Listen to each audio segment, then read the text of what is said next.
नहीं थी, इसलिए उसके दिमाग में घमंड बहुत कूट कूट के भरा हुआ था।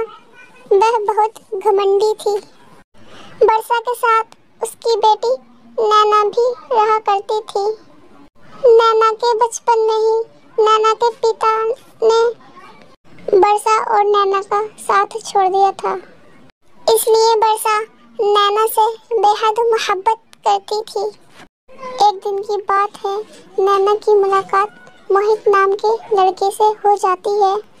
मोहित उसी स्कूल में सफाई करता था। 3-4 दिन की मुलाकातों में बहुत अच्छी दोस्ती हो जाती है। उन दोनों में ज्यादा बातें होने के कारण दोनों प्रेम पास में डूब जाते हैं। इस तरह कुछ दिन बीत जाते हैं। फिर ऐसे ही एक दिन, वर्षा बहन, हमें तुम्हारी बेटी बहुत पसंद है। तुम अपनी बेटी का रिश्ता मेरे बेटे के साथ कर दो।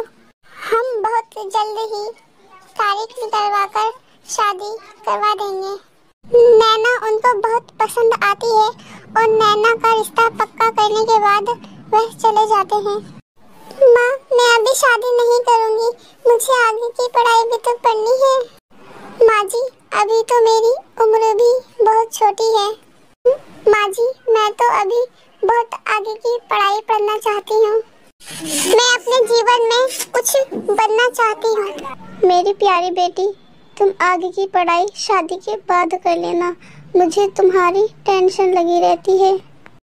अगर मुझे शादी से पहले कुछ हो गया तो क्या होगा? मैं तो तुम्हारी शादी भी नहीं देख पाऊंगी फिर। माँ, अब आपकी मर्जी, लेकिन मैं इन अमीर लड़कों से शादी नहीं करूंगी। मैं गरीब लड़कों से शादी करूंगी। मैं गरीब परिवार में शादी करना चाहती हूँ। क्या तुम्हारा दिमाग खराब है? तुम एक अमीर घर की लड़की होते साथे तुम गरीब लड़के से शादी करोगी? माँ, मोहित बहुत अच्छा लड़का है। तुम एक बार मोहित से मिलो। माँ, मोहित अमीर तो नहीं है और ना वो पैसे वाला है, लेकिन तुम एक बार मोहित से मिलोगी तो तुम्हें वो बहुत अच्छा लगेगा। लेकिन माँ, वो दिल का बहुत अच्छा है। तू होश में तो है ना? अगर मैं तेरी शादी उस गरीब परिवार में करा भी देती हूँ तो मैं लोगों को क्या मुंह दिखाऊंगी? नहीं, ये बात हमारी शान के खिलाफ है। मैं वहाँ शादी कभी नहीं करूँगी। वर्षा सुनीता के पास कॉल करके जल्दी शादी करने को कह देती है और फिर अगले दिन नैना मोहित से कहती है, मोहित, मैं कैसी लगती हूँ तुम्हें? क्या हुआ नैना, तुम अच्छी तो हो, इसमें पूछने वाली बात क्या है? हाँ, तो मैं तुम्हें अच्छी लगती हूँ तो तुम मुझसे शादी कर लो। ये तुम क्या कह रही हो? मैं एक गरीब लड़का हूँ और तुम एक अमीर लड़की हो। हम दोनों सिर्फ दोस्त ही बन सकते हैं, शादी नहीं कर सकते। क्यों नहीं कर सकते? अगर मोहित तुमने मुझसे शादी नहीं की तो मेरी माँ एक अमीर लड़के से शादी करा देगी और वो मुझे दूर लेकर चला जाएगा और ये अमीर लड़के मुझे पसंद नहीं है। नैना, मैं गरीब हूँ, मुझे तुम्हें देने के लिए कुछ भी नहीं है। मैं तुम्हारे अमीर वाले नखरे नहीं उठा सकता। ठीक है मोहित, मुझे कुछ नहीं चाहिए, बस एक सोने के पिंजरे से आजाद करवा दो।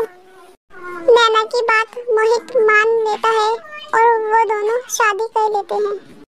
नैना की माँ इस बात से बहुत नाराज थी और उसे मना कर देती है कि आज के बाद मेरे घर पर मत आना और मुझसे मिलने के लिए यहाँ पे आने की कोशिश भी मत कर लेना। इसलिए नैना अपनी ससुराल में ही रहती है और बहुत खुश रहती है और सास और बहू बहुत ही खुश रहती हैं। माँ तो माँ ही होती है।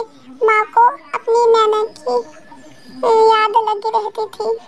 एक दिन वो सोचती है कि मैं क्यों ना नैना के घर पे चुपके से जाऊं और मैं उसे देख सकूं कि मेरी नैना कैसी रहती है। एक दिन नैना की माँ नैना की ससुराल में चली जाती है और वो चुपके से देख रही होती है और उन सबको खुशी खुशी रहता देखकर बहुत खुश हो रही होती है और नैना की माँ सोचने लगती है सब कुछ पैसा ही नहीं होता। मैंने अपनी बेटी को कभी उसकी मर्जी से जीने नहीं दिया और मैंने उसे हमेशा पैसे के चक्कर में ही बांध कर रखा। वो सोच ही रही होती है कि उसकी बेटी उसे देख लेती है।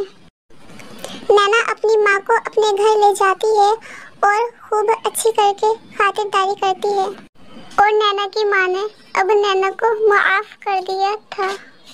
अब सारी जमीन नैना की माँ ने नैना के नाम करवा दी और वह सब खुशी खुशी रहने लगते हैं।